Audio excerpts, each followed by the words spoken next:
Welcome to the Gene Dexter Show, live from Monsoon East, the lounge dining room. And today, my very, very special guest, need no introduction. Legendary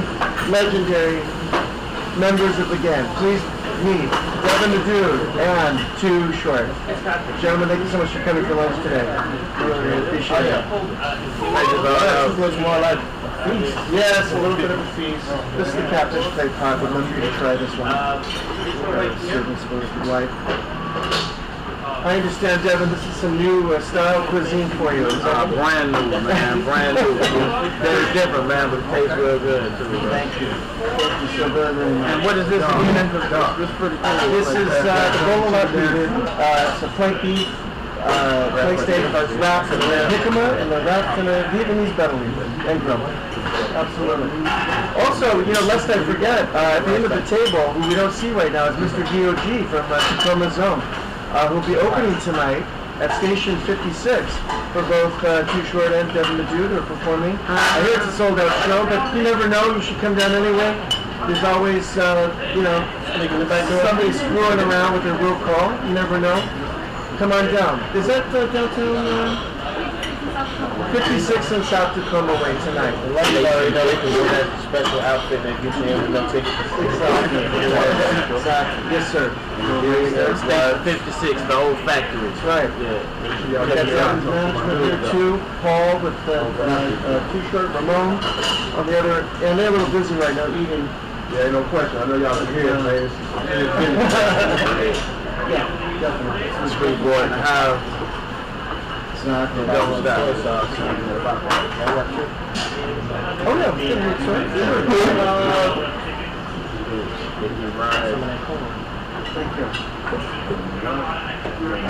Yeah, this is Face. This is a Yakima Valley sweet corn with the shell mushroom.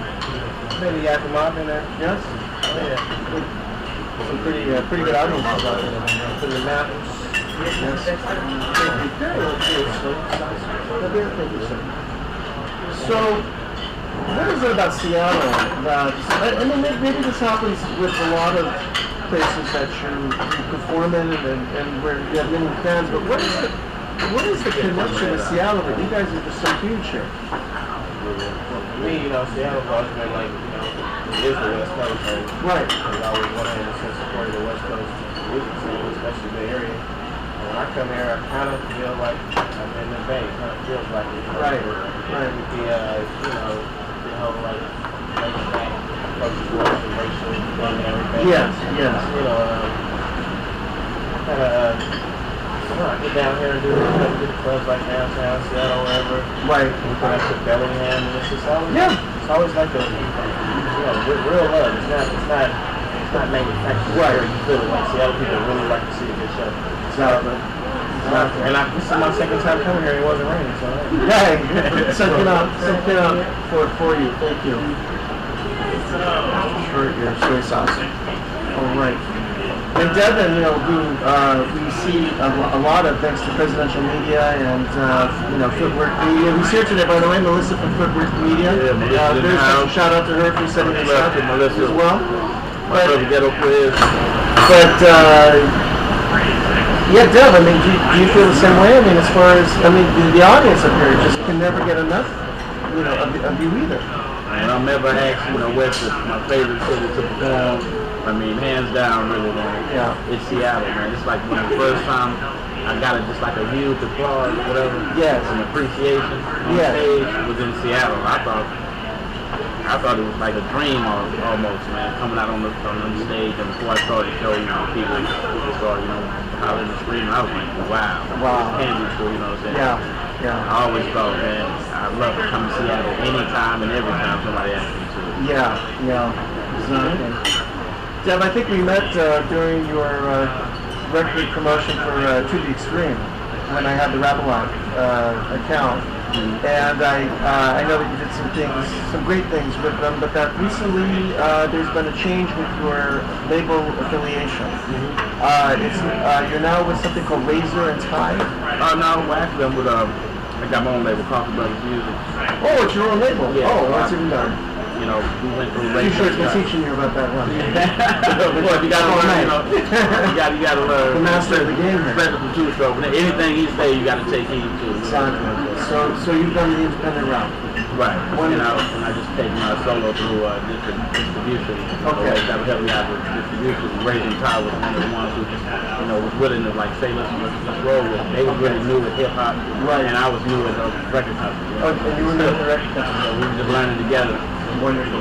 And you know, my next album is, you know, it's through Coffee Brothers, but I'm going through Cotswold or E1 now. Oh, okay. Very good. Like a one album deal, one out thing. So taking it slow. I don't want to try Like Terrell Owens get a new team every year. There it is. Every year. And Tusha was just mentioning that just before the broadcast that you're taking it basically step by step, one deal at a time. And this next project that you're working on is internet only as a release. So how's that being put together and your team and how are you working that out? Outside of the recording process, which is virtually the same, it just becomes less stress. It's like an email. Send. Okay. And, you know, send me a check. Right. But I've done so much with independent distributors, and Right. you know, we've had a lot of success with them. Right. But it's always the same story in the end. Right. To argue about the last few $1,000 or what happened. When I say few thousand, we're arguing about $150.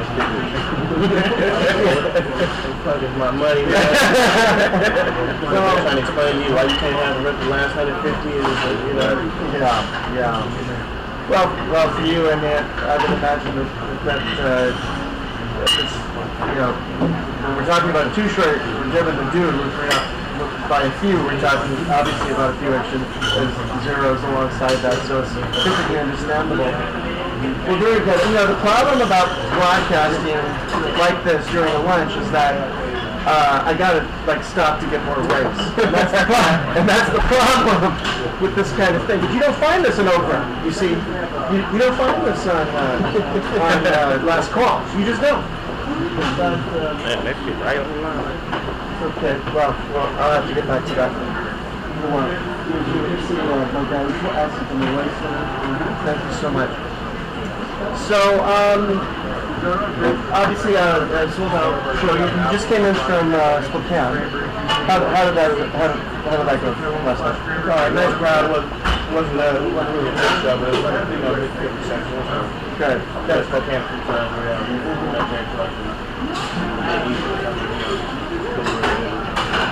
Sure. Last night was smart. Yeah.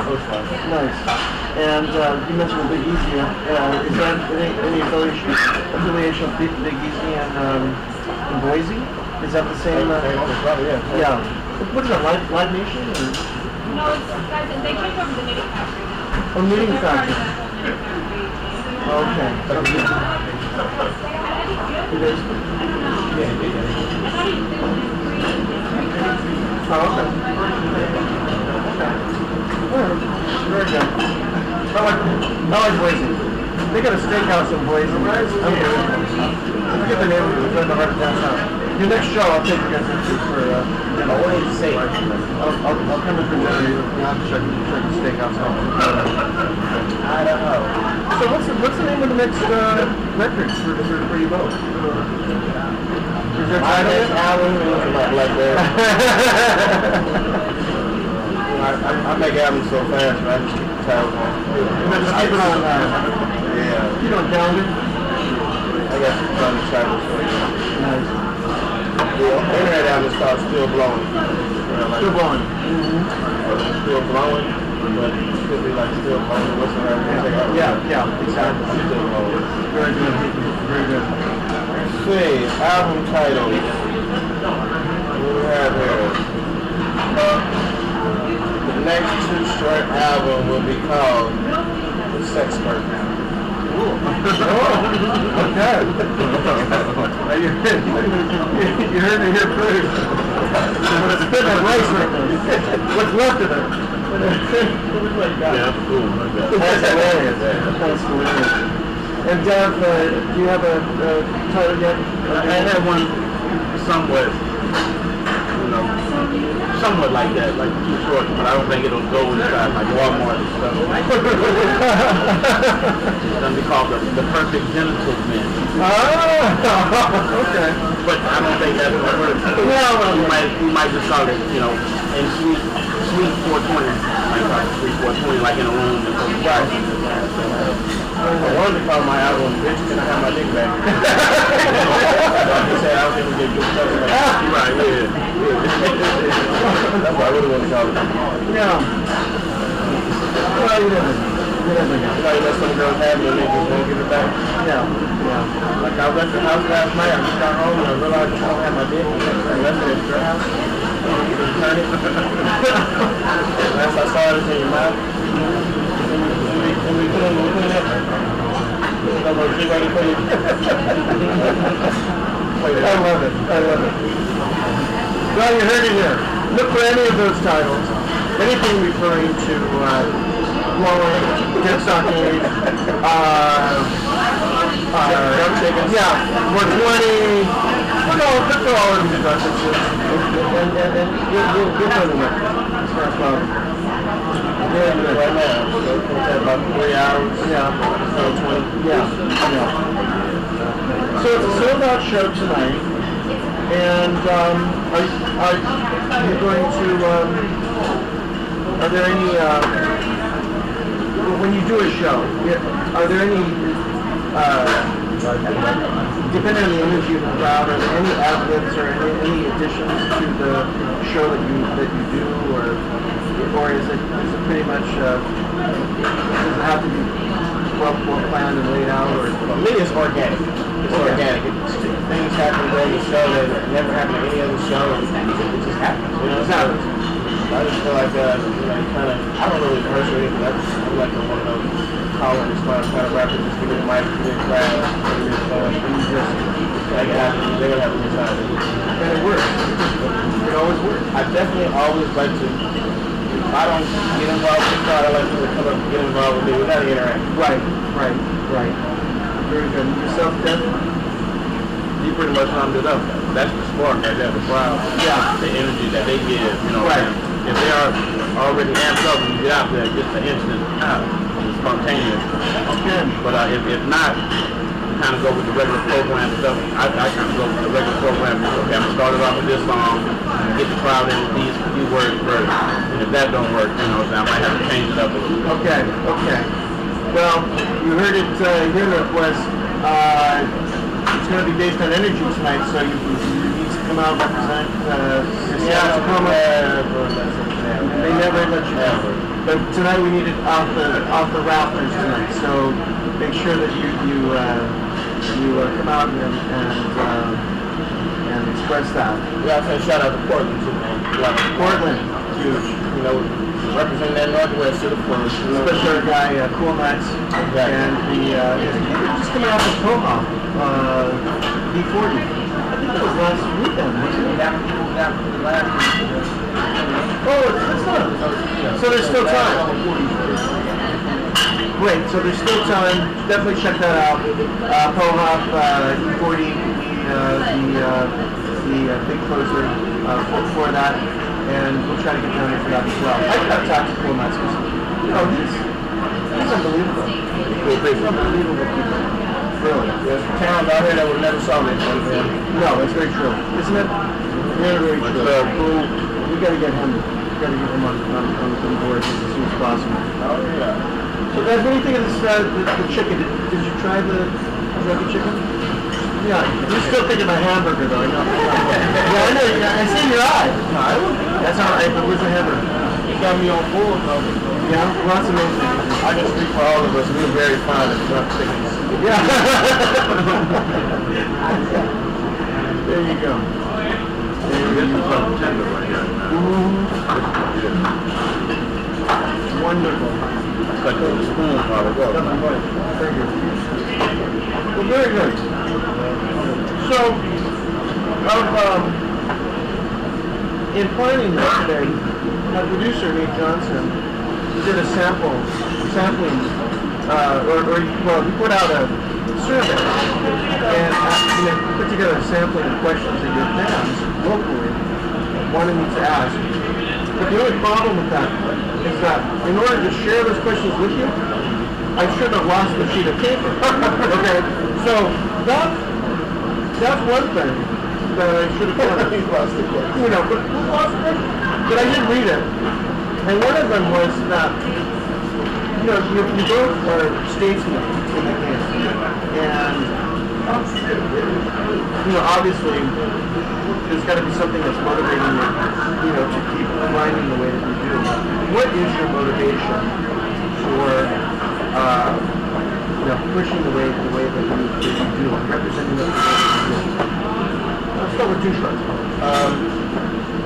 The natural ability to make it without even like the real making an effort is something that naturally comes to me. And at the same time that I figured out how to make good music, I get paid for it. So the only motivation is that go to the studio, you like what you're doing, you like what it's going to sound like, you like a good time making it. Right. And it's not important. You're actually doing it as a job. I don't know. I always said this for my whole life. If I had to rap for free, I wouldn't rap. As much as I love it, I wouldn't do it. Really? I'm like, I can do it. Wow. Since I was 14. Hey. They what? Yeah. Yes, you did. I don't freestyle. No. Very good. Play styles. Throughout my shows, I always talk about those little assignments that our artists leave behind. That's one right there. You sure get paid. So don't call him unless serious with the budget. All right. And Dad, what about you? What motivates? My motivation, I guess appreciation, man. It might sound kind of cliche or whatever, but when I was in 9th grade, when I kind of started taking it serious. And that was because I had one verse that I wrote, and I let my homeboy hear it. He went back and told somebody else. Next day at school, like 3 people come up, let me say your verse. Wow. I said it. The next day was like, 7 people. By the end of the week, in the cafeteria, I was saying the same verse over and over. So, and they were just, and that just made me feel real good. I was like, man, they get together just because of something like this. And since then, you start getting paid for it. That's what really like, okay. I can really make something happen. By the way, I'm a super amazing Devin fan. Yes. And something about the way he writes his songs and what's studio sessions and everybody knows like, hey, they told Devin goes in the booth. Shut everybody down. Wow, that's a wonderful accolade right there. The man for the track. Cool thing I like about the show too, man. Not only that, when I first heard him, I was like, wow, you can really say something like that? And the kid. But coming together in the studio, making music, it's a chemistry, like you were saying earlier, man. We have full chemistry together. We try to come up with a nice song. It's not a matter of who's versing the title. Or like, he clicked on your song. It's about the song. Wow. About the people that hammered out to the sound. Wow. And, there you go. It's always come out real cool like that when you come in like that. There you go. He's really into the music, serious about it. Pimp C, you talking about that song Pimp Like I came home and heard that song. He was like, man, I listened to that song all day one day. He wanted to back it back out and redo it so he could get on. Wow, that would have been real nice. Wow. That's incredible endorsement right there. It's crazy. It's crazy. Well, good. I found that list, by the way. Very, very cool. Oh, this is kind of important. What do you like best about hip-hop right now? What do you like least right now? what I like best about hip hop today is it's still around. It's still here.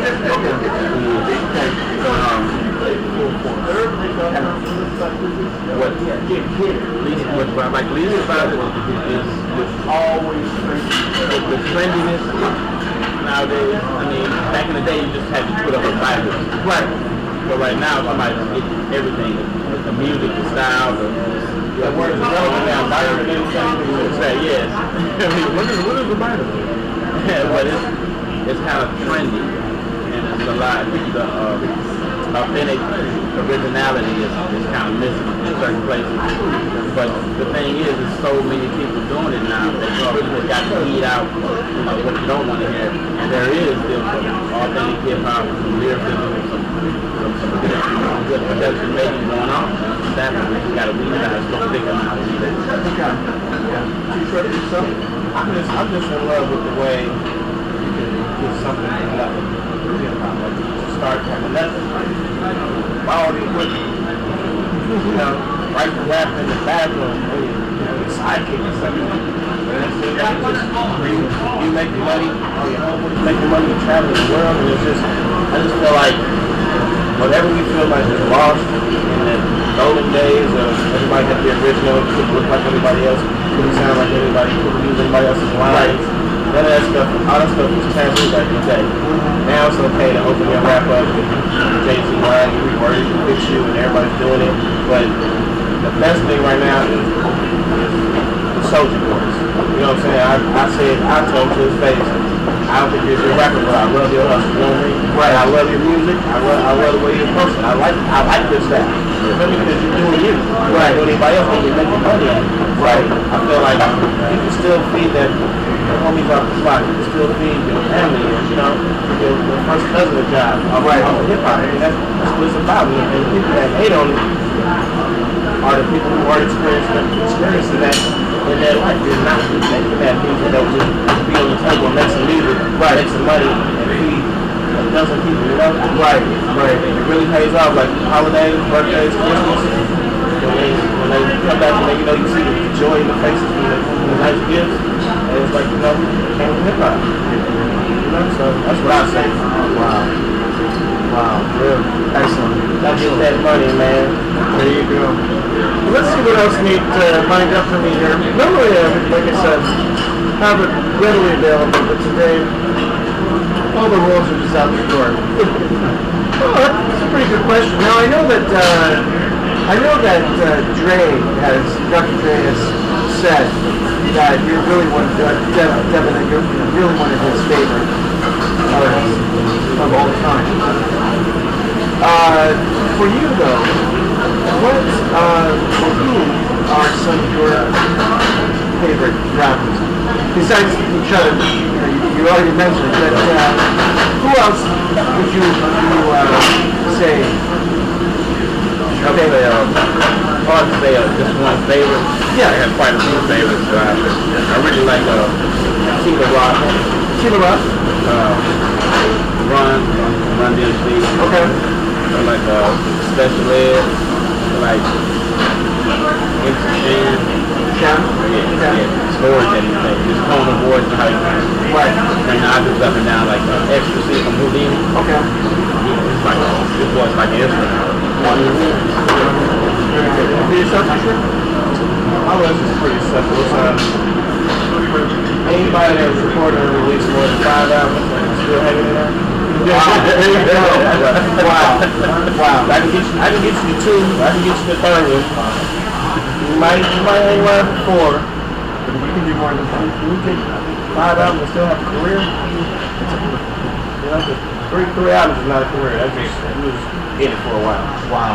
You hung around for a few years. You get past 5 is a career. There you go. Very insightful. Yep. Very insightful. Well, welcome to the Gene Dexter Show on live from Monsoon East, right here in beautiful downtown Bellevue, Washington. My very, very special guest, Devin the Dude, and Too Short. With, behind me, Mr. D.O.G.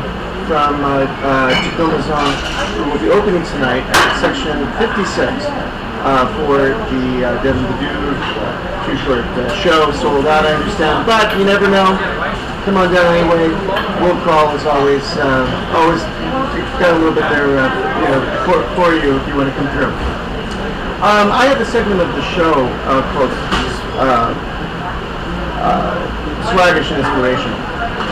And these are, what we ask of our guests are just a couple of people who are very positive forces in your life who you find swaggish and inspirational, who you might be able to share with the rest of us, people that we might be able to follow, through Facebook, MySpace, wherever, or just people,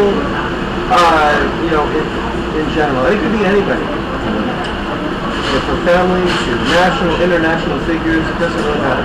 People who you find swaggish and inspirational in your life. You want to start with you, Short?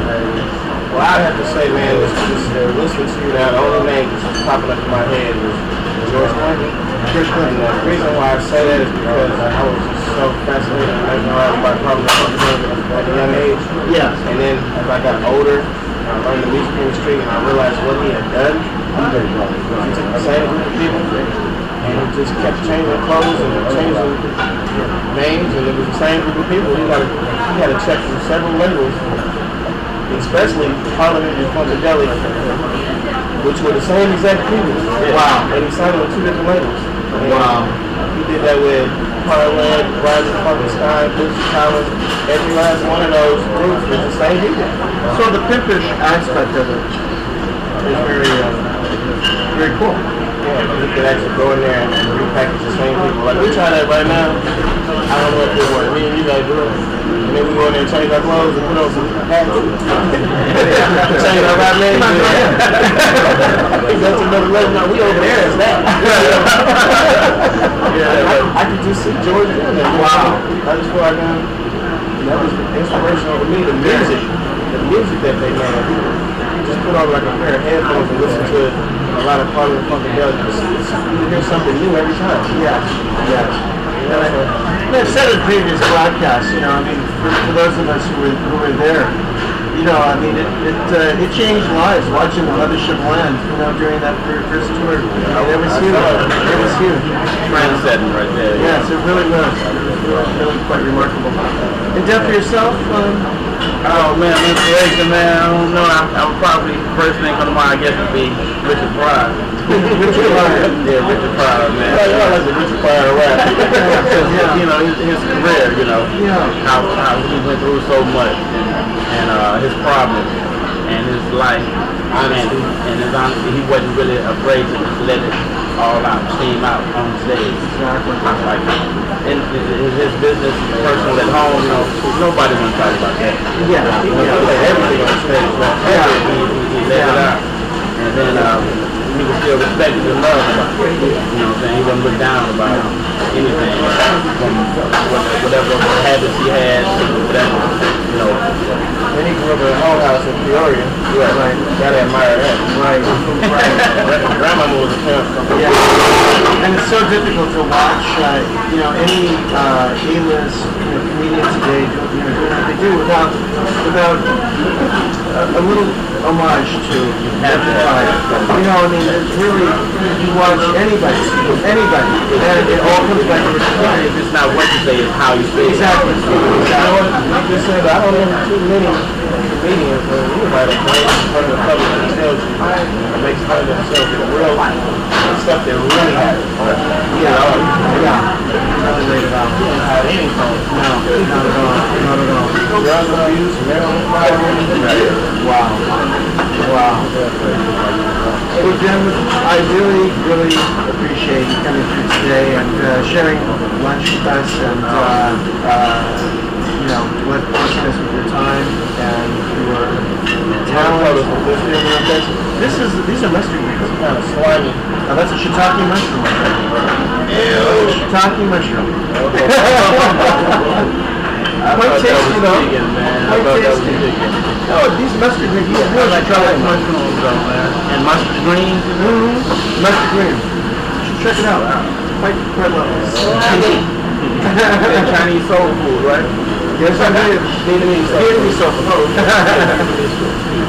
Well, all right. Well, we're going to get back to eating, but thank you all so very, very much for tuning in this week. Isn't that amazing?